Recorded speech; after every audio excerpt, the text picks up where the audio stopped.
मैहर जिले में शिक्षा व्यवस्था बद से बदतर है। जिले के 17 विद्यालयों की हालत ऐसी है जिनको डिस्पोज करने के निर्देश जिला शिक्षा विभाग के द्वारा दिए गए हैं, पर मैहर में अभी भी बच्चों की जान के साथ खिलवाड़ किया जा रहा है। एमपी के सागर और रीवा हादसे के बाद भी प्रशासन सजग नजर नहीं आ रहा है। दरअसल तस्वीरें मैहर जिले के रामनगर विकासखंड के अंतर्गत आने वाले शासकीय हायर सेकेंडरी विद्यालय देवराज नगर की है, जहाँ विद्यालय पूरी तरह से जर्जर भवन में संचालित किया जा रहा है। बारिश के दिनों में भवन का छज्जा छात्र छात्राओं के ऊपर गिरता है। जिम्मेदारों की अनदेखी के चलते शिक्षक और छात्र दोनों की जान पर खतरा मंडराता रहता है। ऐसे में कोई बड़ी अनहोनी भी घट सकती है। इस संदर्भ में मैं संस्था के पीटीए के माध्यम से माननीय मंत्री जी को अवगत कराया आज के 3 वर्ष पहले, और इसके बाद ये पहले आप ये जान लीजिए कि डिसमेंटल क्यों हुई है। ये डिसमेंटल बिल्डिंग इसलिए हुई है कि ये बिना कॉलम की बिल्डिंग बनी हुई थी और इसकी म्याद होती है 25 वर्ष, जिसके कारण पीडब्ल्यूडी ने सबसे पहले डिसमेंटल किया, फिर एजुकेशन डिपार्टमेंट ने डिसमेंटल किया, फिर एसडीएम रामनगर ने डिसमेंटल किया, तब जाके कलेक्टर सतना द्वारा 15 सितंबर 2022 को ये विद्यालय डिसमेंटल है। इसके बावजूद भी स्कूल लग रही है, इस विषय में क्या कहेंगे? स्कूल लग रही है चूंकि ये विद्यालय शताधिक वर्ष से मतलब 1906 का खुला विद्यालय है और शिक्षक लोग हैं, सबकी वेतन मिलती है। किन्हीं न किन्हीं परिस्थितियों में इनको बच्चों को जोड़ करके रखते हैं और ईश्वर से नित्य प्रार्थना करते हैं कि इनके साथ न हमारे साथ किसी शिक्षक के साथ कोई घटना घटे। शासन कलेक्टर मैडम को व्यक्तिगत रूप से संज्ञान में, पत्रों के द्वारा संज्ञान में, माननीय मंत्री जी श्री राजेंद्र शुक्ल जी को भी मैंने, एक विद्यार्थी भोपाल में रहता है, उनके लिए भी मैंने एक पत्र विद्यालय की ओर से भेजा है, शायद सुन ले। यदि कल घटना ऐसी घटती है तो इसका जिम्मेदार कौन होगा? ये तो विभाग खुद कह रहा है कि आप स्वयं जिम्मेदार होंगे, लेकिन विभाग 2 साल 3-2.5 साल से डिसमेंटल करने के बाद कुछ संज्ञान में नहीं ले रहा, तो जो होगा उसको फिर अब स्वीकार करेंगे। इसके अलावा क्या स्कूल भी है, 12th तक है, पूरी खंडहार है और उसमें बच्चे मौत के साए में पढ़ रहे हैं। पूरा सज्जा स्कूल का गिरता है, पूरे टीचर ने जानकारी दी है, बच्चे डर रहे हैं पढ़ने के लिए। इसमें क्या?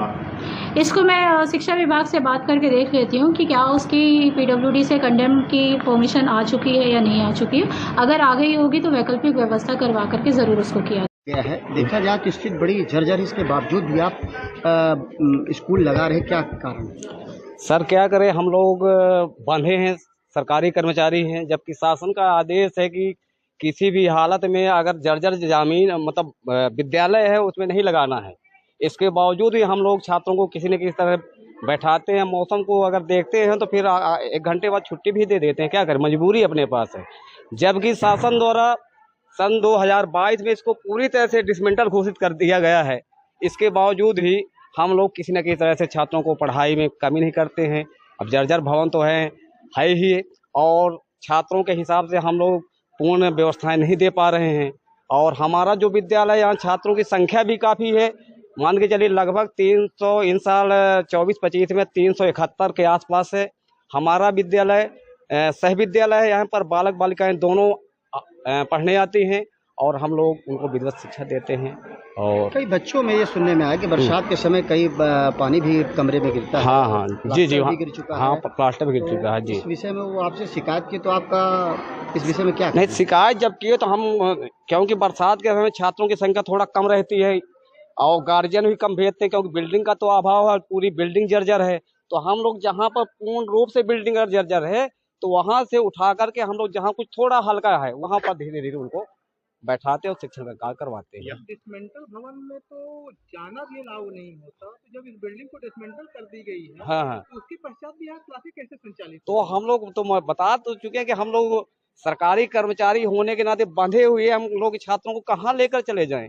ऐसा कोई सरकारी मतलब कोई कमरे भी अगल बगल नहीं है जाके हम लेके चले जाएं इतने छात्रों को लेकर के।